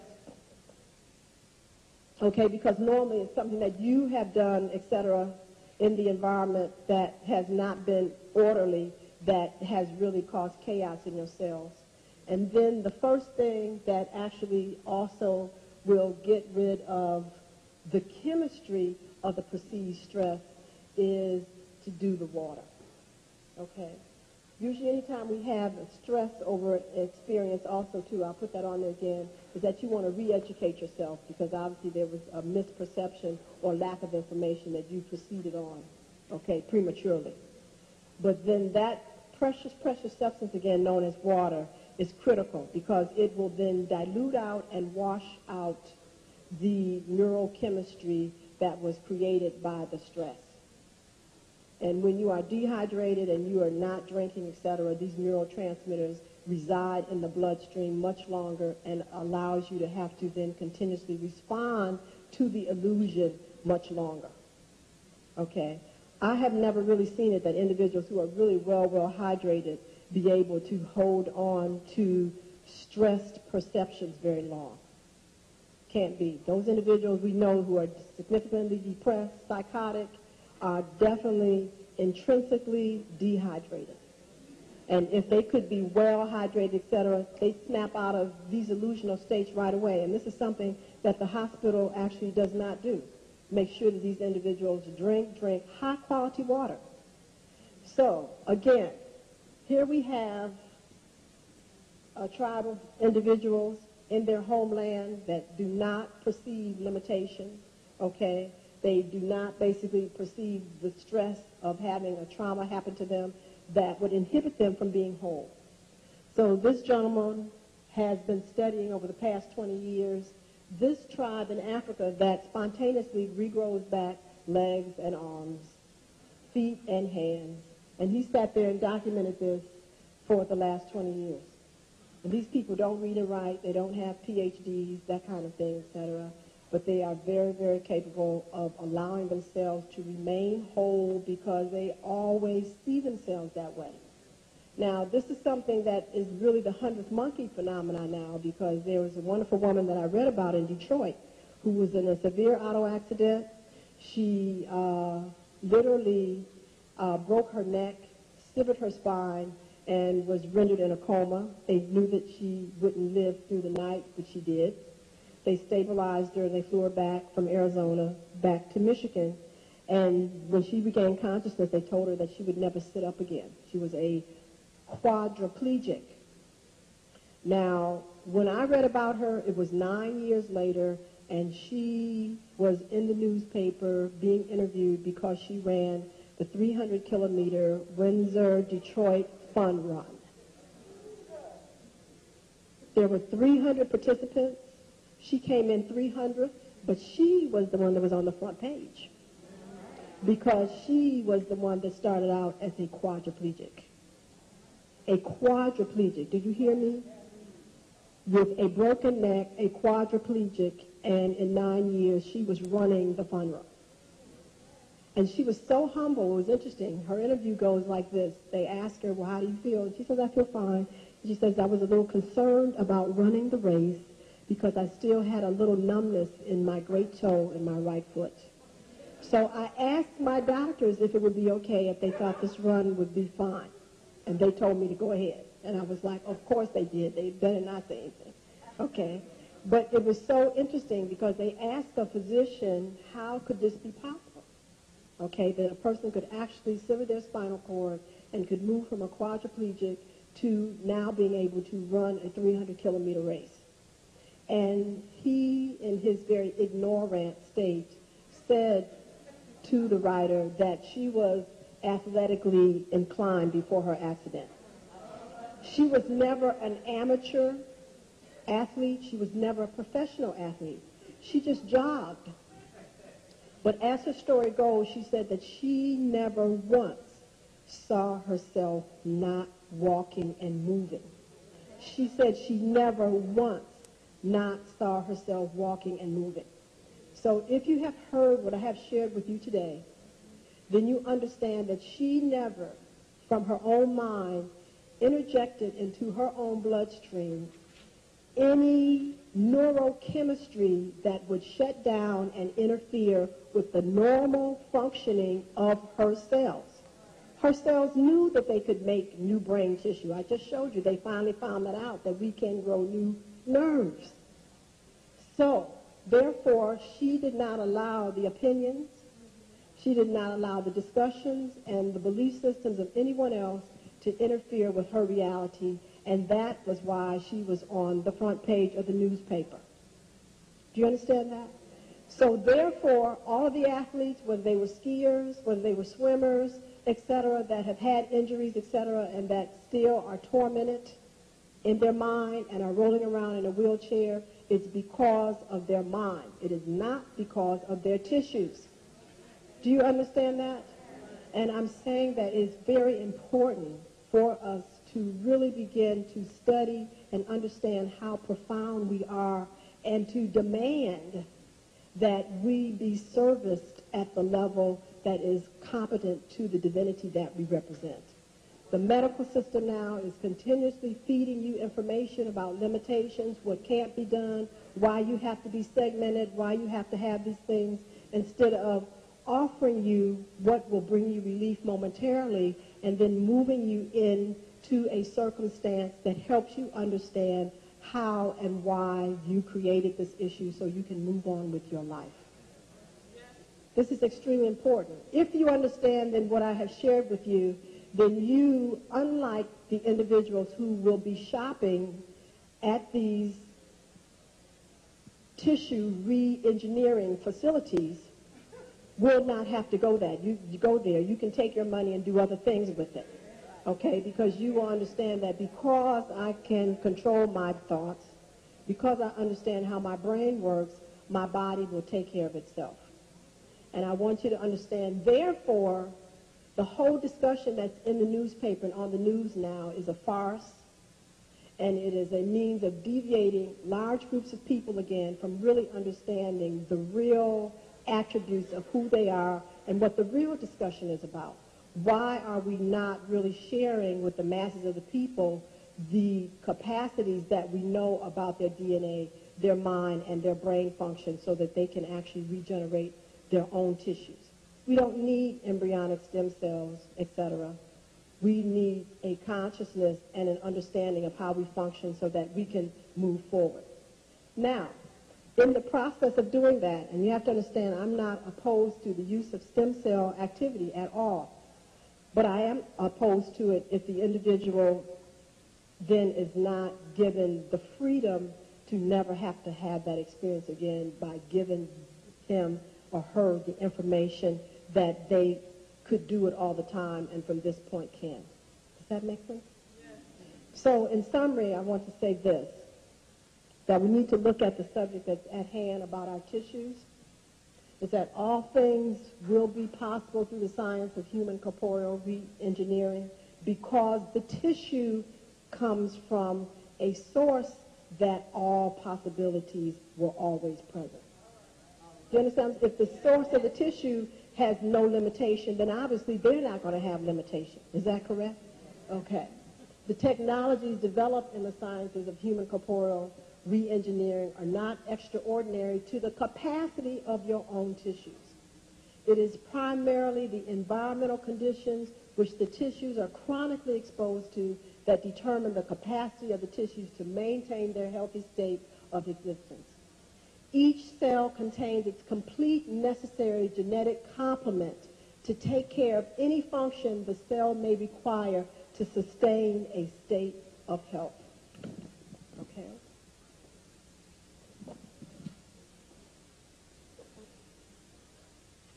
Okay. Your blood and tissues are omnipotent, which means they have unlimited capacity and potentials.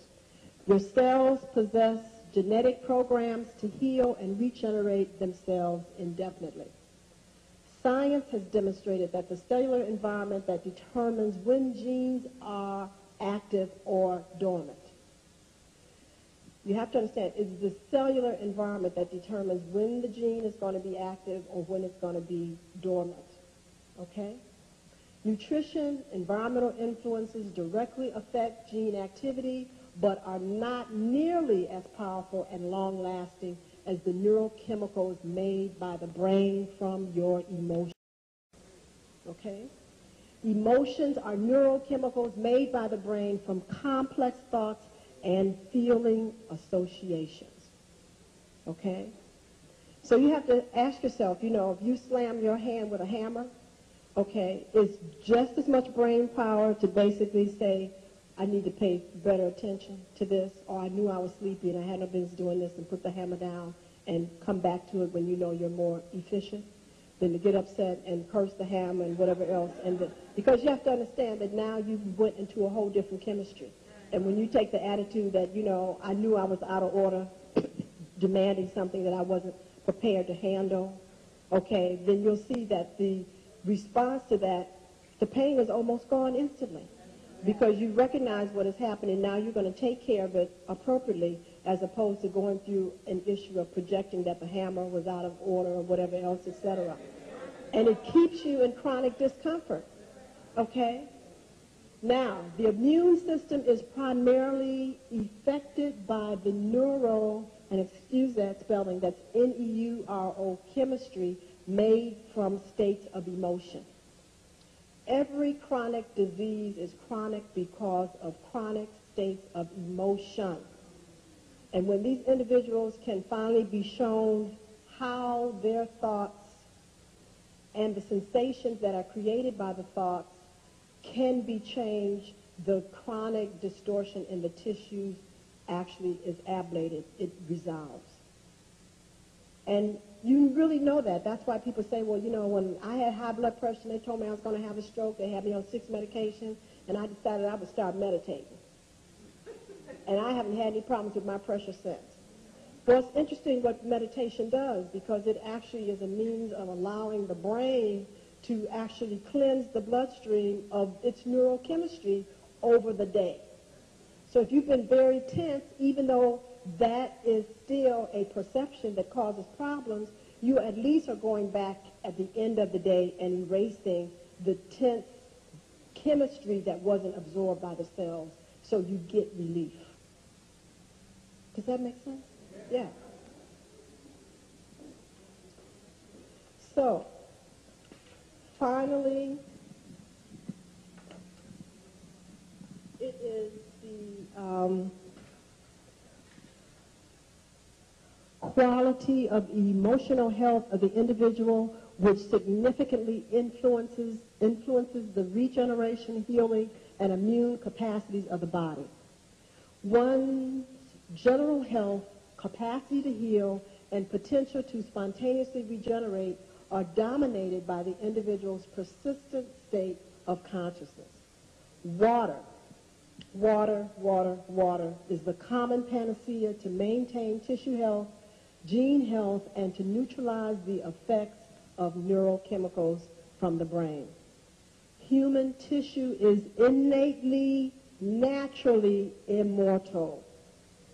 and is pre-programmed to spontaneously heal and regenerate. Okay, there are beings that are on this planet that are thousands of years old, just like it is trees. Okay, you have to understand that, you know, the creator I come from doesn't give a tree and endim it with more capacity than myself. It's just impossible. How could it be? If I can make planes and trains and all these things, a tree can't do any of that, and it can stay here 3,200 years. Well, obviously, that's a part of myself that I've shut down. And that's what you have to understand. It's not that you don't have the potential. You shut that down, and you have to ask yourself, why would I? Okay? The proper use of the brain via correct thinking is the key to ardent health and longevity. And the term I use, correct, is just relative because correct is really defined by what it is your purpose in life. Okay? Because there's some people who come here, they don't need to spend time on the planet a long time. But it's very clear that what they left here is so profound that they were very clear about what they came for and they're out of here. Okay? So you have to be clear about what your purpose is, and being dedicated to that, then your cells will unfold that reality to you. Okay?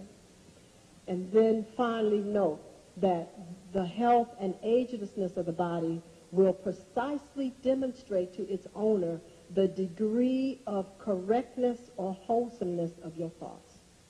Okay, and once we can actually get comfortable with that, then you can actually make vast changes in realigning and reactivating your DNA. Because if we stay in denial and we always want to rationalize why we're like this, why this happened, whatever else, etc., instead of letting the body be what it is for you, a barometer, okay, so that you can know directly where you need to go in your mind to realign it and get it right, then you'll basically not be allowed to activate the immortality genes. Got it? Okay. And you have to remember that if you do not use it, you lose it. And I think that that's the second time that's been said today. So there's another book that I want you to get a hold of that goes into more detail if you want to know more research about how we have been so neglectful about really making a standard as to how we're going to physically be handled. This is a great book called Body Bazaar. It gives you all the histories of how the tissues have been shunted and misused for all kind of research, et cetera, that you know nothing about. So again, for those of you who feel that you need to use the hospital system, I really ask you to go in as a magnificent divine being. Make it very clear to your physicians what you expect of them, that if you really say I need a blood test for this, that, and the other, that I expect of you that it be used for that reason. I want it documented in the chart that you clearly understand that my blood is not to be used for any form of research activities in any manner without my consent. And if he or she will not document that in the chart for you, then that is a place you need not to further get services, because you probably are already involved in intense, heavy research without your information. And if a patient came to me and told me that, the first thing I would want to do is to be educated on why such a request would be made, because obviously they're bringing me a whole wealth of material that I didn't even know about, probably my own hospital system that I'm advocating. But you have to understand that this is the only way that you're going to be able to maintain some privacy around your organs and your DNA. Now, that doesn't ensure that it will not be stolen unless you decide and believe in yourself and recognize that you don't have to go there, because you always have that choice. And so obviously if you don't go, then you don't have to worry about what they do, because they will not have any specimens. But then making that decision, you know that now that is a commitment to a lifestyle and a consciousness that allows you to be free from that. Is that right? Okay. Thank you.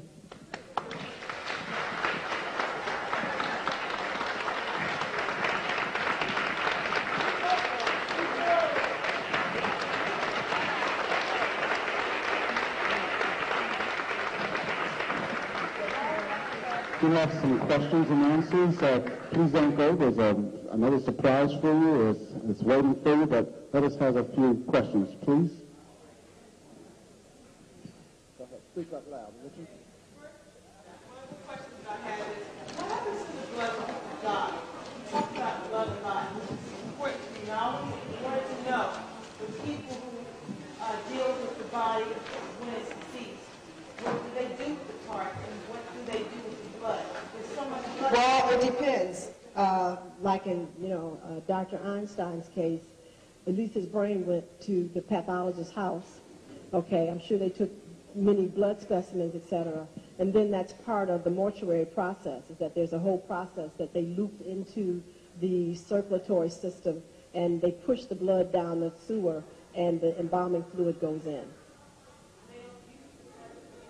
If they feel that they need to use it, then it's taken out at the time that the body is taken to the path lab in the hospital.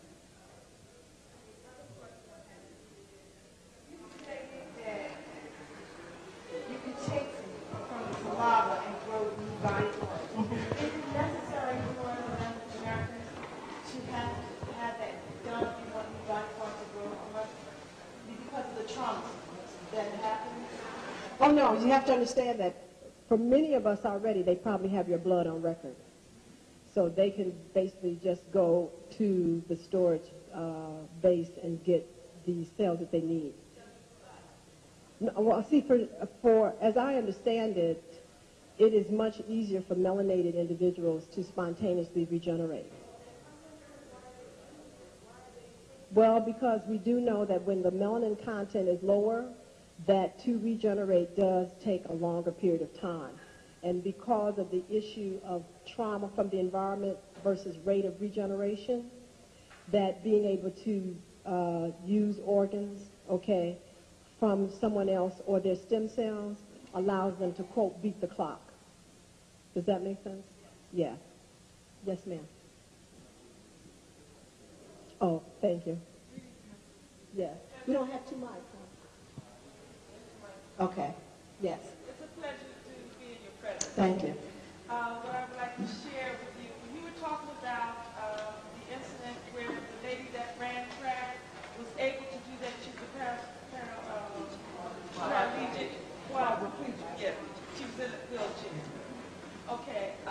Recently, my brother-in-law broke his neck, and he was put into the hospital, and they put the halo on him, and they asked him, and they had this weight where it was on the ground, pulling his head in place.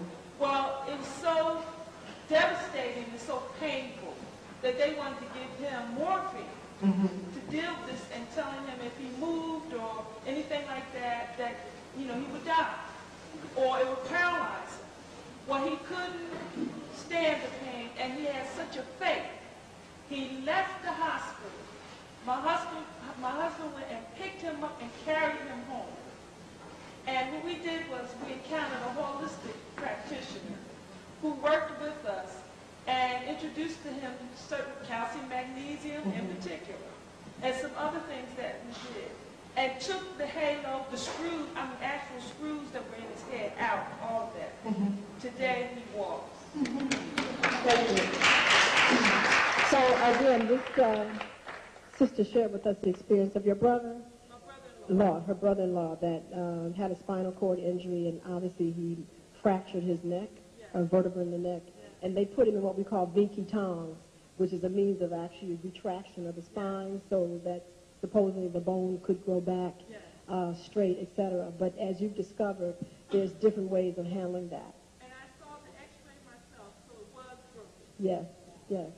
So again, it's great that someone else here can verify, okay, for you other than myself, that these things are real and that we really ask you. This is a very important point in the evolution of each and every human being as to whether you're going to finally take on more of the properties of your God self, or are you going to continue to be a victim, okay? And there's a real high price to pay for not wanting to know more and to be in charge of the great gift that your God has given you. And you're really being asked to make a decision.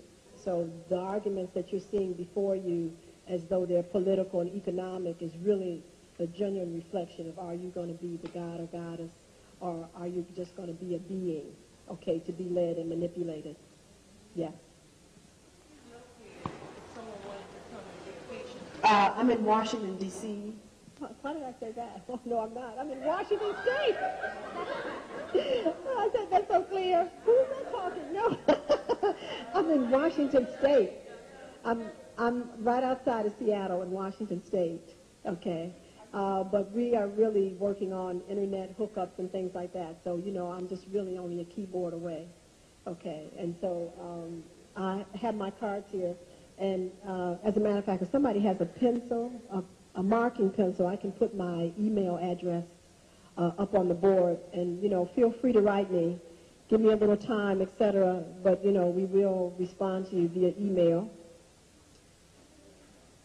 etc. Yeah, like a marker, a magic marker, yeah.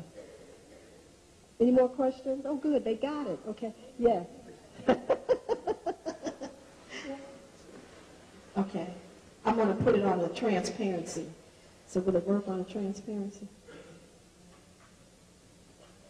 I don't think so. You have a marker, Jesse? No, okay. Yeah, it's blue. Uh-huh. I can do two things at once. Question? Okay. Uh-huh. I am concerned about, I work in a hospital, and I noticed that a lot of mothers who are going to deliver, oftentimes their children are made, their child is made to stay in the hospital while the mother is allowed to go home. And there's always some question about maybe the child defecating from your mother or something happened. Oh, that's just one thing. There's always some kind of excuse. And I hear mothers, and sometimes I'm talking with them, and they're wondering, is there anything that is more going on with what they say? Like they're doing research or whatever, taking maybe blood or tissues or whatever from their children that they don't know about. They're probably doing all the above. But I will say this, that there's nobody that's a victim, and I'm really, really big on a preventative lifestyle. And one of the things that makes such a difference for a mother is if she's never eaten well in her life, to really eat well and live well when she's pregnant. Because that way we don't have children that have meconium-stained amniotic fluid. That's one of the reasons why. That is very acid, and when that is inhaled by the fetus, it goes into the lungs. It creates literally a burn state. So they don't have the space they need to exchange oxygen on the blood cell, so their oxygen count is down in the blood. It can cause birth defects. They can have other lung diseases. And the meconium staining comes from the environment that the mother exposed herself to while she was pregnant. So as many home deliveries as I have done, if the mother eats well and really understands what she needs to do in navigating her environment while she's pregnant, because many parameters change as far as sound. Sound is amplified 7 times, so she has to be very careful about sound. She has to have a different relationship with water. She has to have a different relationship with how she rests her body, her nutrients, so that this baby doesn't take all of her minerals out of her body. All those things shift. And when that's not attended to, then these are the things that you see at delivery. I can tell you that my most uncomfortable experience in my medical career was obstetrics in the hospital, because I had to deal with so many complications, so many birth defects. I had to deal with all of these things that obviously all of this was done before I sat down on the stool to deliver them. So it wasn't much that I could alter in that situation except do the best I could, and a mother had to take home a problem. Okay, it's not fun to take home a problem. Do you understand what I'm saying? But this can be abated when the mother really understands what a sacred gift this is, to allow another soul to come into this dimension and honor that. So I'm saying that, yes, these things are happening, but also, too, the mother's lifestyle also sets the individual up to have those experiences. So there's still no victims, and obviously the little souls that have to go through that also need to learn something from that. So it's a bigger issue, and we can talk about the metaphysics of experiences at another time. That's an interesting lecture, though. Okay. Okay. Yeah. Oh, okay. Well, I'm going to let you handle this. But can everybody read that? Okay. Yeah. Yes. 2 more questions. Yes. Did you ask a question already? Oh, okay.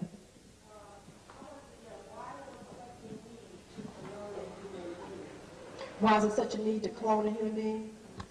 again, because we have a species of beings on the planet, as I tell you, that they really don't heal very well, very fast. And they like to be here too, okay? They do. And I'm saying this, which I think is very interesting, because my studies lead me to know that even though these individuals really appear to be more traumatized than others with the environment, that also is due to their state of consciousness. And I have seen that when they basically purify their thoughts and change their state of consciousness, their longevity is just as long as anyone else's. So many times, and it's been written about, that there are groups of people that seem to be more violent, that seem to be more exploitive, okay, that seem to be much more territorial and aggressive. To have those kind of emotional states, as we've shown on the board, has neurochemistry that shuts down genes. So when they're willing to give up those kind of attitudes, which are based on perceptions of reality, then they can be here just as long as anybody else. The key is, and again, this is why I feel my work with women is so important worldwide, is that when the woman really begins to embrace the abundance of this dimension and recognizes that she's not here stranded, that she's not here to bring life to other people and not have the support she needs, then she won't inherently raise children to be aggressive and to be dominating and to be so willing to take advantage of what appears to be a weaker being for its own survival. But see, that only can come about innately if the mother will embrace the truth about this dimension, which is that abundance is the natural state of affairs. Do you understand? Yeah, yeah. Good evening, Dr. Pookrum. Yes. I don't know if you can see this far in the dark, but I want to give a brief testimony, if I may. I was your patient back when I lived in Lorain, Ohio, and had endometriosis, and you cured me of endometriosis. No, you cured yourself. Okay. Okay. I just helped you. And my son, who ended up getting, well, I won't go into it, but let me ask you this. You have skills and information. Dr. Harrison has skills and information. Is there some plan to create a perfect health care system where we can access your services, your guidance, even though you're in Washington now? Sure. No question. You're reading my mind. Of course. Good. Yeah. Good. See, it's working. Yes. Okay. Yes. And that's why I'm saying that, you know, this is one of the great gifts, as far as I'm concerned, that the internet is given to me, is the capacity that our services can be accessed from anywhere in the world. Okay? So, you know, just keep tuned. Okay? And you'll be able to be hooked into that system. Okay? Great. Is that it? Thank you. I really want to show our appreciation for Dr. Drew